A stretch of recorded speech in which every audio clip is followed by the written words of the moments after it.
안녕하십니까. 저는 오늘 빕스 자아를 잊혀진 아이라는 책에서 유아교사와 유아교육을 주제로 발표하겠습니다. 이 책의 주인공인 딥스는 어떤 아이일까요? 우선 딥스는 아이들과 소통을 하지 않고 항상 다혈질적이며 마음에 들지 않으면 소리를 지르는 아이입니다. 이치원 선생님은 딥스를 고집쟁이라고 하면서 방관하고 심지어 부모님까지도 딥스를 싫어하고 방관하고 있었습니다. 딥스는 결국 놀이치유 전문 유치원 선생님인 엑슬리 선생님에 의해 맡겨지게 되었는데요. 잠시 놀이치료에 대해서 설명드리자면은 놀이치료란 정서적으로 발달적으로 어려움을 겪는 아이들을 놀이를 통하여 도와주는 심리치료 방법입니다. 아이들은 놀이를 통해 자신의 감정, 의사, 문제 등을 표현하기도 하고 정서나 욕구, 바람 등을 드러낸다는 것이 놀이치료의 원리입니다. 놀이를 통해 창의성과 자발성을 발휘하면서 새로운 자아성을 형성하게 되고 이전과는 다른 태도로 문제를 해결하는 능력을 발달시킬 수 있습니다. 다시 이야기로 넘어가서 딥스는 처음에는 선생님을 무서워하면서 말조차 하지 않았습니다. 그런데 결국 딥스는 엑슐리 선생님에 의해 치유되었습니다. 저는 선생님의 치유 과정을 보고 딥스와 같은 친구들에게 필요한 교육 방법에 대하여 깊이 생각하게 되었는데요. 과연 앞서 말한 놀이치료 말고도 어떤 방법으로 선생님은 딥스를 치료하였을까요? 첫 번째, 아이의 입장이 되어보면서 생각하는 것입니다. 딥스가 물건을 어지르고 수업에 집중을 하지 않았을 때마다 선생님과 부모님은 그저 딥스가 저지른 일만 보고는 딥스에게 잘못을 따졌습니다. 그러나 액슐리 선생님은 딥스가 왜 그런 행동을 했는지 알아보려고 노력하였습니다. 그리고 딥스의 입장에서 딥스를 이해하려고 노력하였고 결국 딥스도 선생님에게 마음을 열어 선생님과 대화를 시작하였습니다. 두 번째, 아이에 대해 깊이 관찰하는 것입니다. 남들이 보기에는 딥스는 그저 산만한 소위 문제아라고 불리우는 아이이지만 선생님은 딥스를 단순히 문제아라고 보지 않고 딥스를 진심으로 깊이 관찰하였습니다. 그 결과 선생님은 딥스가 책을 좋아하는 것을 알게 되었고 딥스가 자신이 좋아하는 것이라면 놀라운 집중력을 발휘하는 것을 발견하였고 그 후 딥스의 장점을 최대한 살리도록 교육하였습니다. 셋째, 때론 아이보다는 아이의 주변 환경에서 문제를 찾는 것입니다.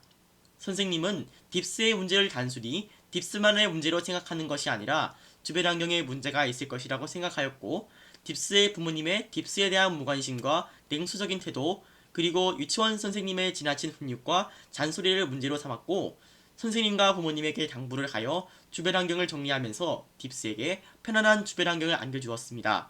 그리고 딥스의 정서 안정을 이루면서 다혈질적인 성격도 고치게 되었습니다. 마지막으로 아이의 행동을 응원하는 것입니다. 칭찬은 고래를 춤추게 한다는 말이 있죠. 그것처럼 액슐리 선생님은 딥스의 잘못된 행동을 딥스에게 주의를 주었지만 딥스가 하는 행동을 문제라는 편견을 버리고 항상 칭찬하고 격려하였습니다. 그 결과 딥스는 점점 자신감을 찾게 되면서 소심한 행동을 줄이고 자연스럽게 친구들과 어울리게 되고 딥스는 점차 사회화라는 것을 배우면서 정상적인 아이로 성장하게 되었습니다.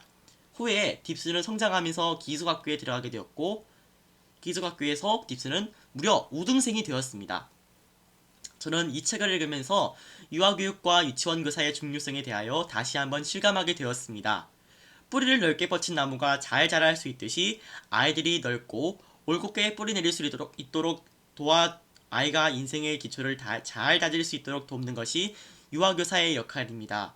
이 책에서도 딥스는 다른 선생님의 냉소적 태도로 암의 문을 굳게 닫고 문제아동이 되었지만 헌신적인 액슐리 선생님의 애정어린 가르침으로 딥스는 훌륭한 학생으로 성장하게 되었습니다. 그처럼 유아교육은 아동의 성장기 사회성과 정서를 발달시키는 교육으로서 나중에 아이가 훌륭한 학생으로 성장하기 위해 반드시 필요하고 중요시해야 한다고 저는 생각하고 또 특히 교사라는 직업이 얼마나 아이에게 큰 영향을 끼치고 변화시키는지 깊이 생각하게 되었습니다. 그래서 훗날 유치원 교사가 되어서도 저의 행동이 아이의 인생에 큰 영향을 끼친다는 생각으로 항상 주의 깊게 행동할 것이라고 생각하였습니다. 저는 이번 활동을 통해 액슐리 선생님에 의해 딥스가 마음을 여는 모습에 큰 감명을 받았고 후에 열심히 노력해서 저도 유치원 선생님이 된다면은 액슐리 선생님의 치료 행동처럼 마음을 닫는 아이뿐만 아니라 다른 아이들에게 항상 큰 관심을 가지고 아이 입장에서 생각을 하여 학생과 마음을 나누는 교사가 되겠다고 다짐하였습니다. 그리고 향후 이 책에서 했던 놀이치료에 대하여 깊이 조사하고 탐구하여서 후에 심리적으로 고통받는 아이를 도와주고 싶고 더 나아가서는 지적 소양을 쌓음으로써 교사로서의 자질을 쌓고 싶습니다. 감사합니다.